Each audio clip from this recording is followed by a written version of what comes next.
Hej og velkommen til denne introduktion til Microsoft Dynamics CRM 2011.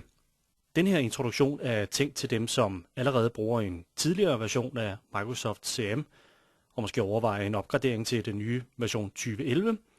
Men den er også tænkt til jer, som overvejer at gå i gang med Microsoft CRM 2011 og måske gerne lige vil se, hvordan systemet ser ud, og ikke mindst få en god start og et par gode råd til, hvordan man kommer i gang og hvordan man bruger de mest grundlæggende funktioner. Mit navn er Jakob Mondrup, og jeg er CRM-konsulent i firmaet Vivant, og vi har arbejdet med CRM i godt 10 år og har efterhånden lavet en hel del implementeringer, både meget små, ganske få brugere, og op til ganske mange brugere og store komplekse løsninger. De funktioner, jeg vil gennemgå her i denne introduktion, er de mest grundlæggende funktioner. Dem, du har brug for til at kunne bruge CRM til din salgsstyring, og de funktioner, du kan bruge til at komme i gang med systemet. Det er firmaer, det er kontaktpersoner, det er aktiviteter, og det er salgsmuligheder. Salgsmulighederne bruger du til at styre din pipeline. Til sidst vil jeg vise det nye dashboard. Det er et nyt område af CRM, som er et nyt dynamisk område til præsentation af de data, man har i sit CRM-system. Men lad os gå i gang og hoppe over i Outlook, hvor det hele foregår. Vi er nu over i vores Outlook-klient. Det her det er version 2010. Det kan være, at din egen Outlook ser lidt anderledes ud, men det er ikke noget problem at køre CRM ind i en tidligere version af Outlook. Det du vil lægge mærke til, det er, at der er kommet et nyt menupunkt, og der er kommet en række nye mapper i din Outlook-klient. Alle de mapper, som har med Outlook at gøre, regner jeg med, du kender i forvejen. Men hernede i CRM-området kan du se, at der er kommet et par nye områder. Der er et til marketing, der er et til salg, og der er et til service. Dertil har vi et par specialområder omkring ressourcecenter og indstillinger, som vi kommer til at gennemgå i dag. Det vi vil koncentrere os om i dag, det er salgsområdet. Vi trykker på den lille trekant og ruller ned og ser de nye mapper, som findes inde under hovedområdet salg. Her ser vi allerede nu firmaer, salgsmuligheder, kundeemner, kontaktpersoner og en hel del andre ting, som relaterer sig til de opgaver, man har omkring styring af salg i sit CRM-system. Men her, hvor vi starter, det er under firmaer. Et enkelt klik her på firmaet, og den ramme, der er herovre til højre, den ændrer sig. Du kan også se, at hele toolbar-området heroppe øverst i Outlook ændrer sig, og hele det område heroppe relaterer sig nu til de data, vi får vist her i hovedvinduet af Microsoft CRM. Lige nu har vi en liste over alle mine aktive firmaer. Det vil sige, det er de firmaer, jeg som sælger er ansvarlig for. Jeg kunne også have en visning, som viste alle de firmaer, som vi som en samlet virksomhed har i systemet, men som udgangspunkt er det smart kun at have vist de firmaer, man selv er ansvarlig for. Det giver lidt bedre overblik, og man bliver ikke overlæsset med alt for meget information. Men det betyder selvfølgelig ikke, at man ikke har adgang til alle de andre informationer. Her nederst i billedet, der findes et preview-vindue. Det er der nogen, der synes, der er vældig smart, og nogen synes, at det er generende. Og det kan man selvfølgelig selv vælge at slå fra. Man kan bare ind under læserode og deaktivere læseruden. Nu kan vi se de firmaer, som jeg er ejer af. Og lad os prøve en gang at tage firmaet Vivant frem som eksempel. Man dobbeltklikker ganske enkelt på linjen, og så er firmaformularen åben.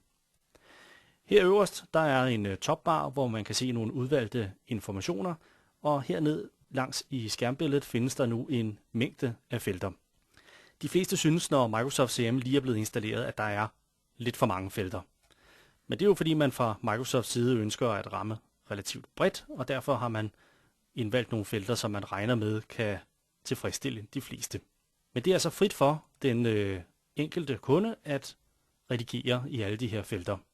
Langt de fleste de vælger at få taget en hel masse fra, men der er også mange, der har brug for flere felter end dem, som allerede er tilgængelige. Og det er heldigvis relativt nemt at redigere. Man skal ikke have udviklere eller kunne programmere for at ændre de her felter.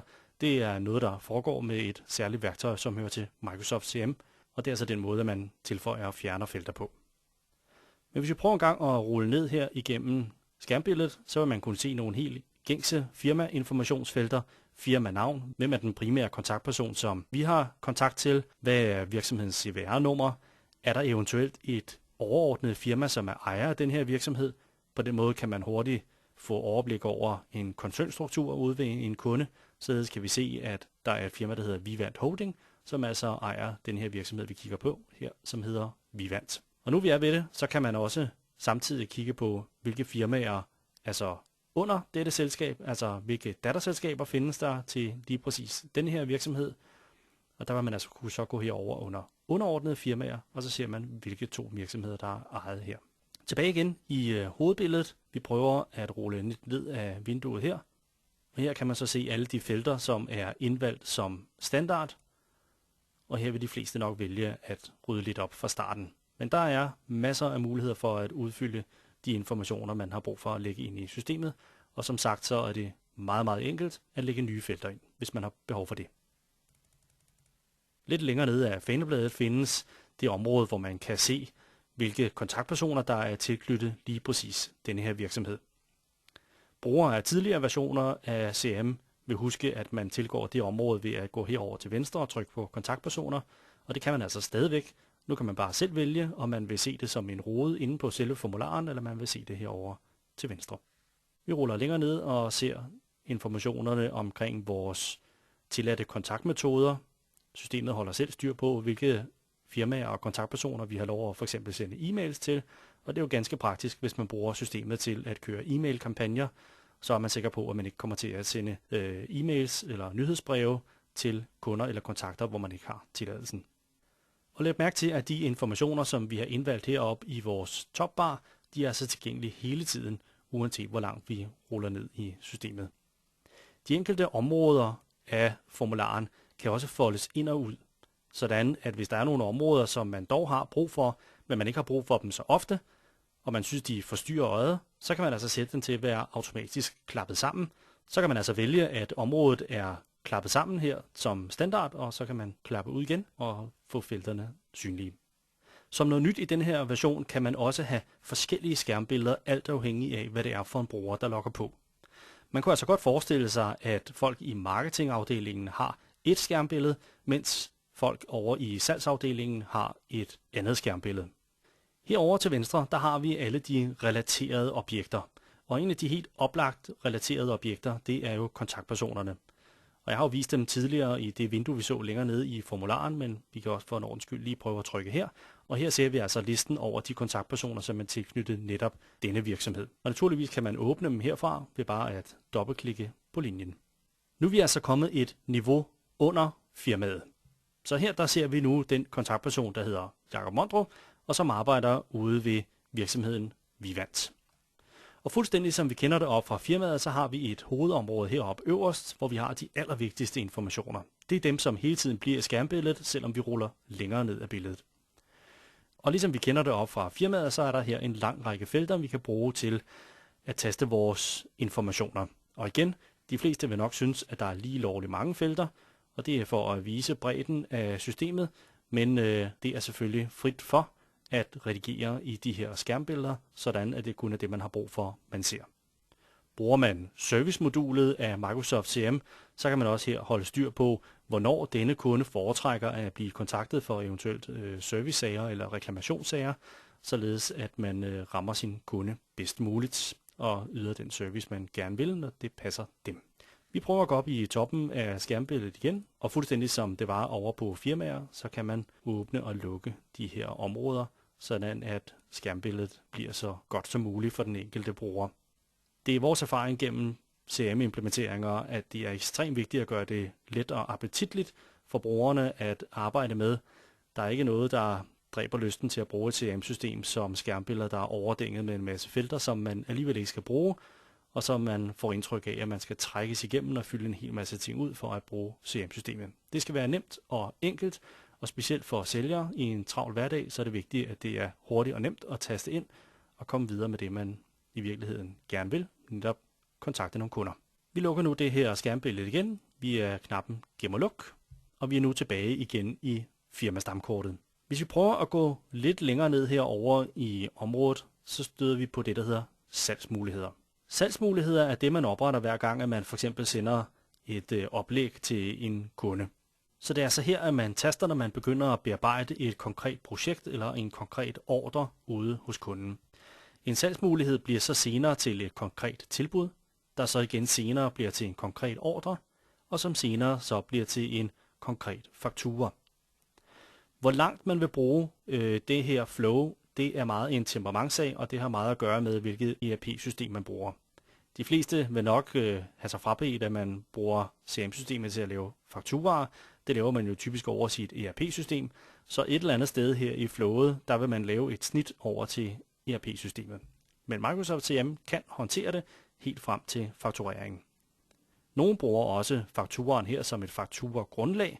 Det vil sige, at fakturaen egentlig bliver dannet herovre i Microsoft CRM, og så enten overføres det eller manuelt indtastes over i ERP-systemet, alt afhængig af, hvor meget volumen man har, og hvor godt det kan betale sig at lave en teknisk integration.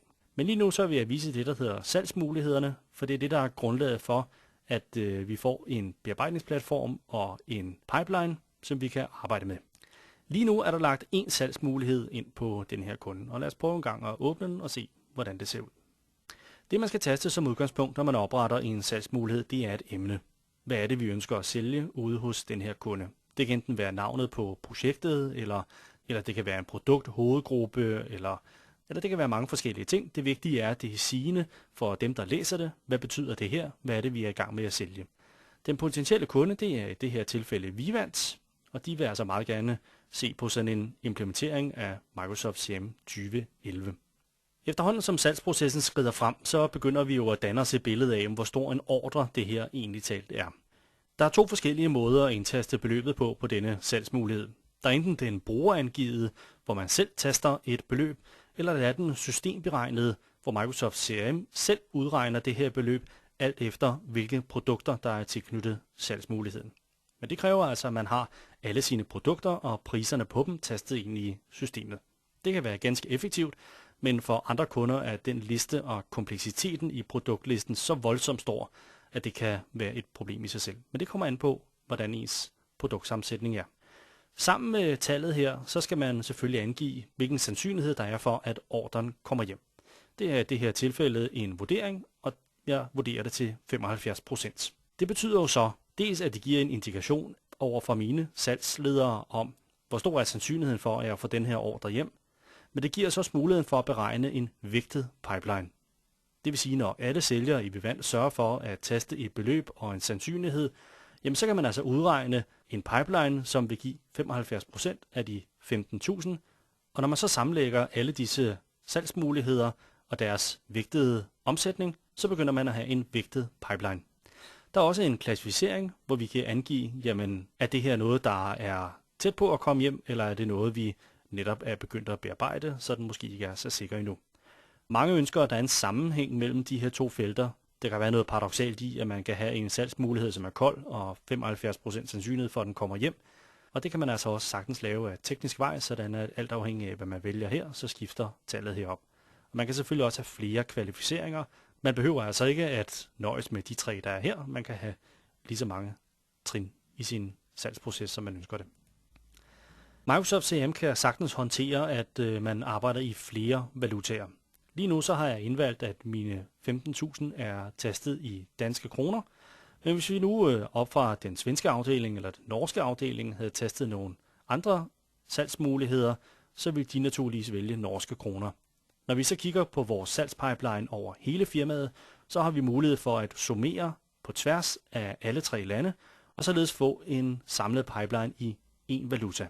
Systemet kan altså regne mellem valutaerne, og det kræver selv sagt, at man har tastet, hvilken exchange rate der er mellem de enkelte valutaer. Det er noget, man taster manuelt. Det er ikke noget, der desværre opdateres ud mod nettet. Lad os prøve at kigge lidt længere nede i formularen. Som på de andre formularer, så er der indvalgt rigeligt med felter, og her er vi egentlig de første opgaver, enten for jer eller for os, som skal hjælpe jer med at implementere. Det er at få ryddet op i alle de her skærmbilleder og sørge for, at det kun er de rigtige felter, som findes i den version, I kommer til at køre. Og som tidligere nævnt, det er ikke programmører eller et længerevarende arbejde, der skal til for at få det gjort.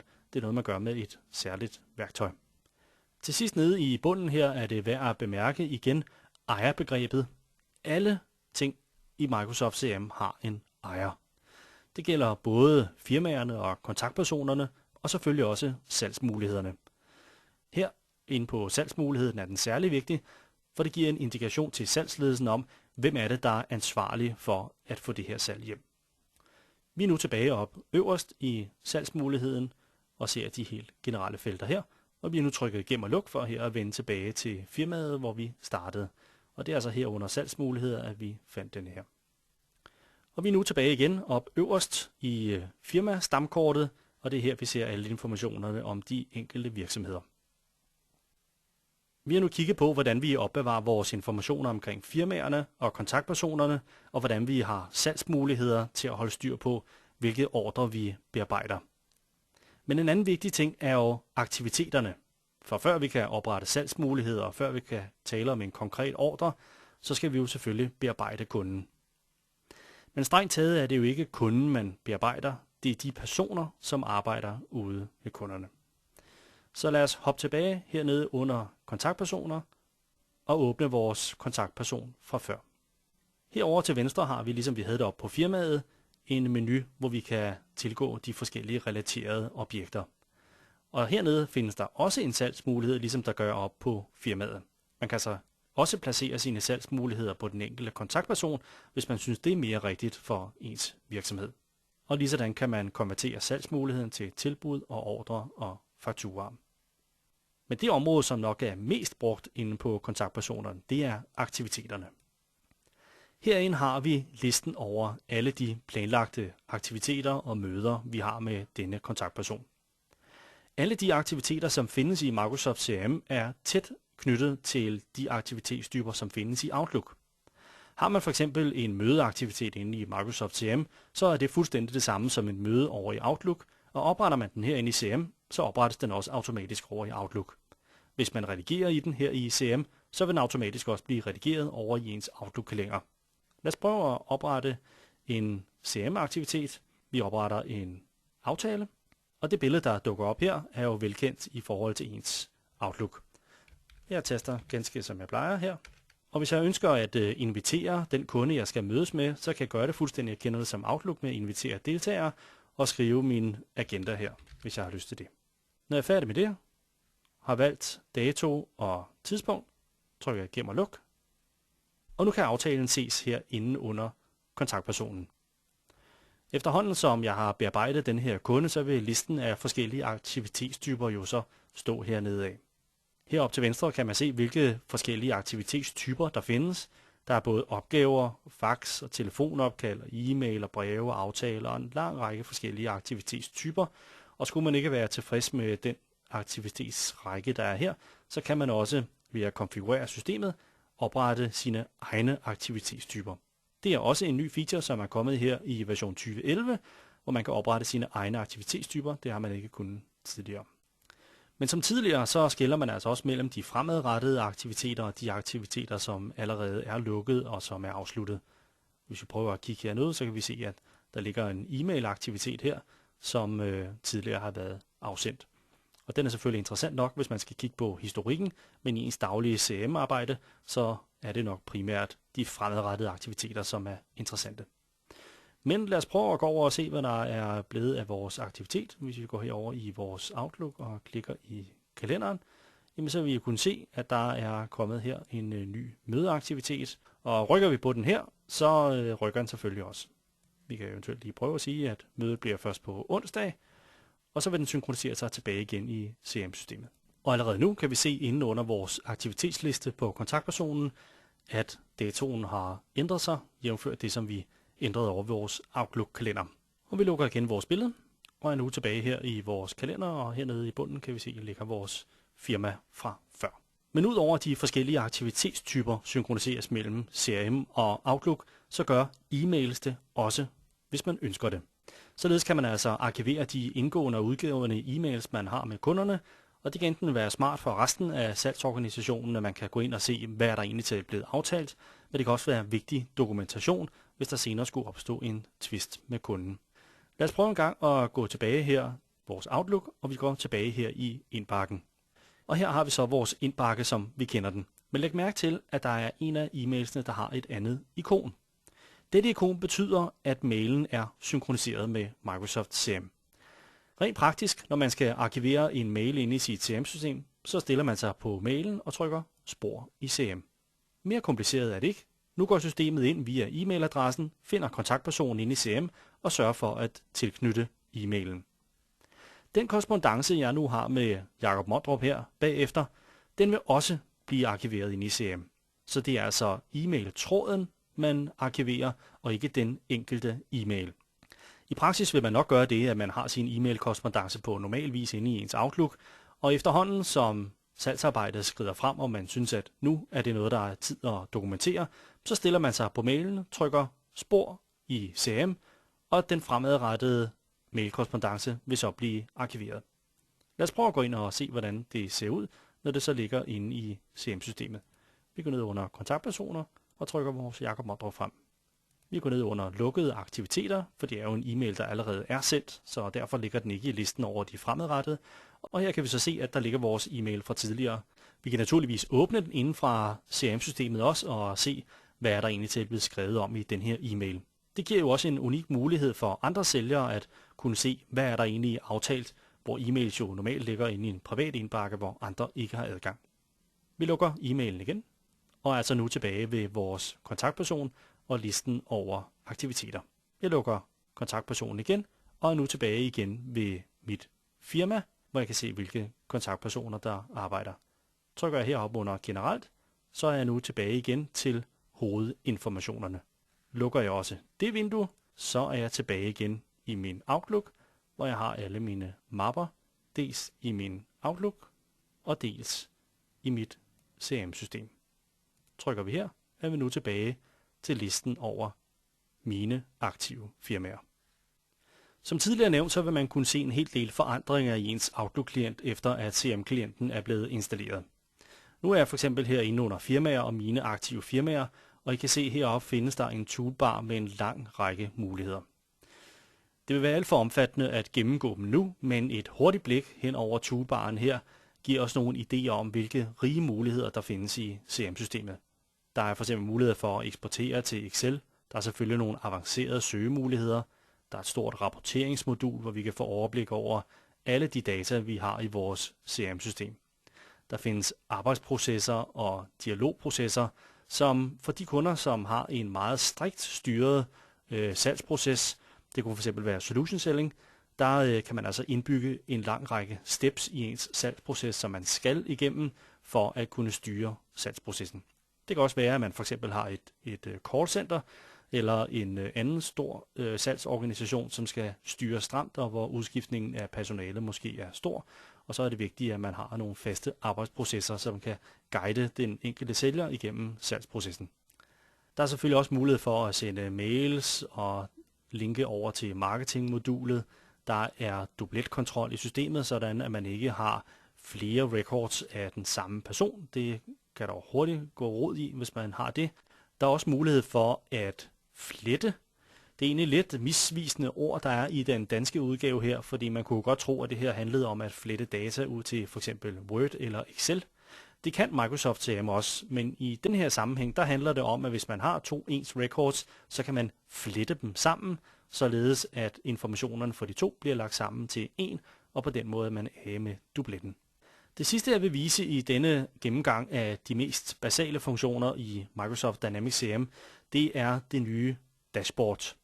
Det findes her under arbejdsområdet og hedder dashboard, og trykker man på det, så kan man se her en lang række dynamiske figurer, der dukker frem. De her figurer, det er dem, som følger med, når systemet bliver installeret, men ligesom alle andre dele af systemet, så er det relativt let at rette i det. Dels kan den enkelte bruger eller en brugergruppe få sit eget dashboard, som giver overblik over lige præcis de informationer, de har brug for, men man kan også centralt styre, således at dashboardet bliver et andet end det, som systemet er født med. Lige nu der kan vi se den klassiske sales pipeline trakt.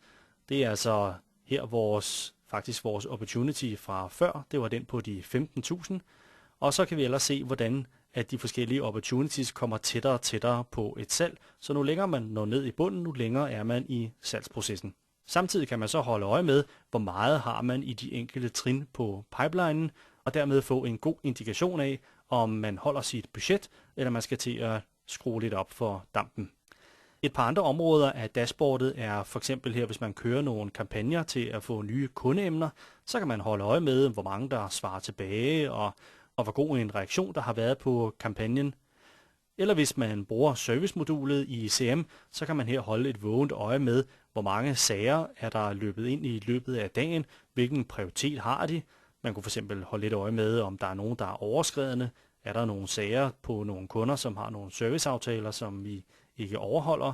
Og i det hele taget kan man få overblik over de mange data, der er rundt omkring i systemet. Nederst i billedet her har vi indvalgt en liste over mine aktiviteter, sådan at jeg kan holde styr på, hvad er det egentlig, jeg skal huske at gøre her i dag. Alle de her figurer, de kan som nævnt rettes til, og den enkelte bruger og de enkelte brugergrupper kan altså få nogle figurer og nogle oversigter, som er relevant netop for deres arbejde. Alle behøver ikke at dele det samme dashboard, man kan sagtens have forskellige dashboards til forskellige brugergrupper. Det var således gennemgangen af de allermest basale funktioner af Microsoft CRM. Som du kan fornemme, så er der en mængde andre muligheder. Bare herinde under salgsmodulet er der jo en masse områder, som vi ikke er kommet ind på nu. Marketinglister, konkurrenter, produkter, salgsmateriale og lynkampagner og salgsmålsætninger og en hel masse mere. Men selvom mange af de muligheder, som vi ikke har gennemgået, kan virke overvældende, så er det faktisk ikke nok med det. For det her, det er bare de områder og funktioner, som Microsoft har bygget ind i Microsoft CRM fra starten, men der er også rig mulighed for at tilbygge områder selv. Du har muligvis hørt om begrebet XRM. CRM står jo for Customer Relation Management, og når man så har indsat et X i stedet for, så er det for at indikere, at det kan være Relation Management på mange forskellige områder. Den mest klassiske, det er jo selvfølgelig CRM, altså salgsstyringen, den styring vi har ude med vores kunder. Men man kan lave mange andre systemer inde i CRM. Det er altså et modulopbygget program, som kan sammensættes på mange andre måder også. Og det er her begrebet XRM kommer ind. Microsoft Dynamics CRM har altså en masse muligheder for at tilbygge en masse ekstra funktioner. Det kan dels være inden for den almindelige salgsstyring, men det kan også være inden for alle mulige andre områder, som ikke nødvendigvis har noget med salg at gøre. Dog var der nogle af vores kunder, som havde brug for at kunne styre salget ind igennem en mere kompleks franchise-struktur. Således at de enkelte enheder kunne styre deres eget salg, men at man samtidig kunne holde styr på, hvordan de enkelte franchise-tagere de performede. Dertil har mange kunder brug for at kunne lave e-mail-marketing. Det kan enten være i udflætning til eksisterende skabeloner, eller gennem nogle nye skabeloner, som vi kan hjælpe med at lave ind igennem Outlook. Men nogle kunder arbejder også mere projektorienteret. Således kunne man have brug for at have sin projektstyring inde i sit CRM-system.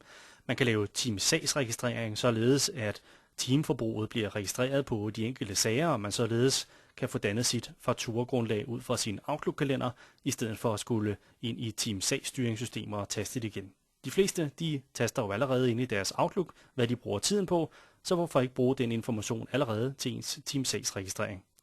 Således kan man også holde styr på, hvilke ressourcer der er booket på forskellige projekter, for når alle brugerne alligevel er oprettet inde i CRM, hvorfor så ikke lige bruge et par ekstra felter til at styre, hvilke ressourcer de har, og vi ved jo, hvornår de er booket i forhold til deres kalender, og således har vi hurtigt overblik over, hvilke ressourcer vi har ledige til nye projekter. Mange kunder laver også seminarer og workshops for deres kunder, og i den forbindelse så har man brug for at kunne holde styr på det. Således kan man så oprette seminarer, styre tilmeldingerne, og alt sammen er knyttet til de kundeinformationer, vi allerede har i systemet. Så når vi laver klassisk salgsbearbejdning, så kan vi også samtidig se, hvilke seminarer personen har været tilmeldt, og om de dukkede op sidste gang, og hvilken feedback vi fik. Sådan en seminartilmelding og en workshopstyring, den kan man også udvide til at lave decideret kursus- og deltageradministration. En af vores kunder er en stor kursusvirksomhed, og der er en mængde ting, som skal styres. Dels selvfølgelig, hvad for nogle deltagere der er på de enkelte kurser, men også hvem der underviser, hvor gør de det henne, er materialet klar, er det sat i produktion, er der givet besked til kursuscenteret om, hvor mange vi kommer, og en lang række af forskellige informationer, som man dels skal modtage og registrere, men som naturligvis også skal gå ud til de enkelte deltagere eller kursusstederne. Alt sammen kan man styre med Microsoft CRM og nogle udvidelser, man kan lave sammen med os. Således kan man også med de byggeklodser, der allerede findes inde i Microsoft CRM, bygge sig en rekrutteringsadministration. Nogle af vores kunder er rekrutteringsvirksomheder og besætter således hundredvis af stillinger om året for deres kunder. Der er selvfølgelig en mængde af ansøgninger og jobs og kunder og annonceringer, man i den forbindelse skal holde styr på. Alt sammen er data med relationer og kan så styres i et XRM-system.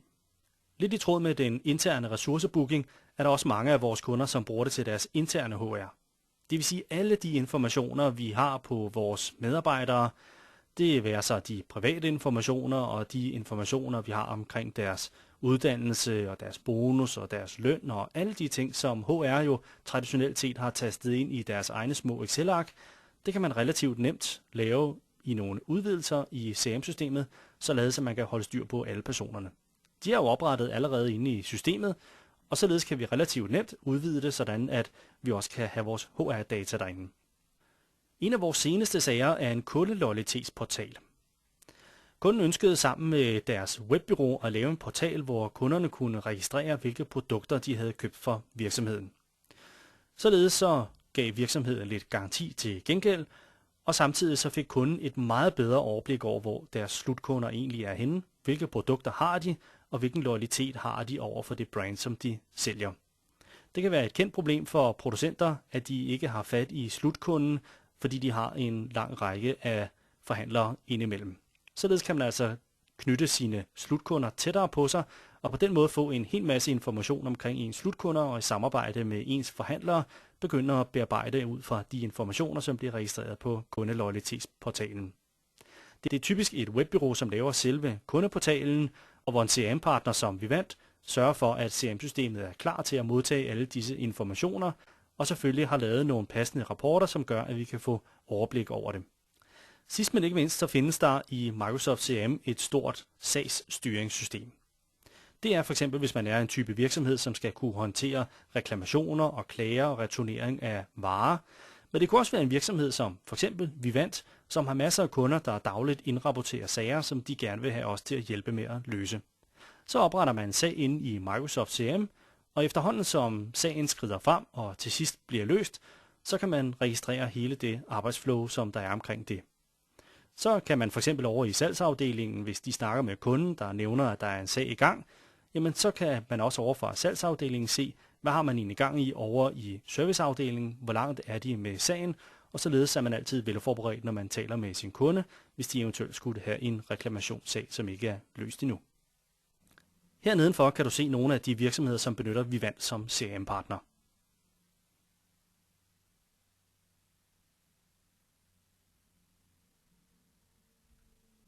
Som sagt håber jeg, at denne lille introduktion både til Vivant og til den nye Microsoft CRM 2011 har givet dig mod på at gå i gang. Hvis du har nogle spørgsmål eller har brug for yderligere hjælp til at komme videre i dit CRM-projekt, så vil jeg glæde mig meget til at høre fra dig. Du kan enten fange os via vores website, min direkte e-mail eller mit mobilnummer. Du er meget velkommen til at kontakte os. Tak for nu, og tak for din opmærksomhed.